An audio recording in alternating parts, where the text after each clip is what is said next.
What's up mga ka-Big Bites? Magugulat ang lahat ng mga Magnolia fans dito. Pero bago ka sana magpatuloy sa panunood ay huwag mong kalimutang mag-subscribe sa aking YouTube channel. Nalalapit na talaga ang pagbabalik ng PBA, dahil ilang araw na lang ang hihintayin at magsisimula na ang All-Filipino Conference. Sobrang excited na ang lahat sa darating na February 28 dahil ito ang opening ng PBA. Samantala, kahit vacation mode daw ang Magnolia ngayon ay nagkakaroon pa rin sila ng negotiations mula sa ibang mga teams, dahil may utos na daw mula sa management na mas palakasin pa nila ang line-up nila ngayong conference.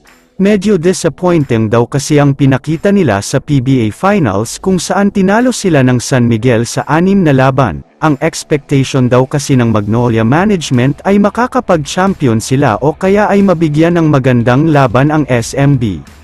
Hindi nga daw ganito ang nangyari, kaya naman ang utos ng management ay makapag-champion sila ngayon All-Filipino Conference. At kung may player nga daw na kailangan bitawan ay bitawan na agad para makabuo ng championship contender na team. Samantala, may mga naglabas ng balita na sinasabing isa daw sa bibitawan ng Magnolia ay itong si Paul Lee, dahil mukhang hindi na daw sila masaya sa performance niya lalo pat lumulubog siya kapag importanteng laban na. Siya nga daw ang inaasahan nila na magpapakitang gilas sa finals, pero hindi masyadong naramdaman ang presensya niya. Pumutok na lang siya noong Game 6 Finals kung saan natalo at nag-choke pa sila dito. Siya na lang daw kasi ang nakikita ng Magnolia na pwedeng gawin trade asset para makuha si Arvin Tolentino, dahil may mga reports na nagsasabing tinanggihan daw ng Northport Batang Pier ang offer ng Magnolia na si Calvin Abueva.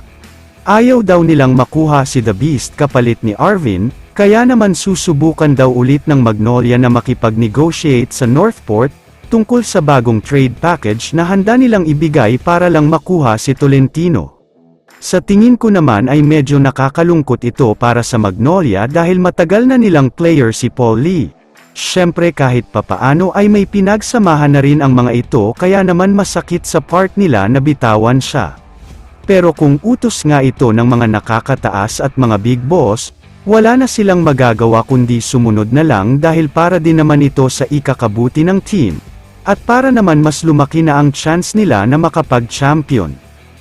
Kaya naman kung kayo ang tatanungin, tama nga ba ang desisyon na gagawin ng Magnolia?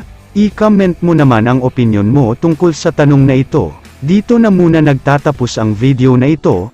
Maraming salamat sa panunood mga ka-Big Bites. God bless sa inyong lahat.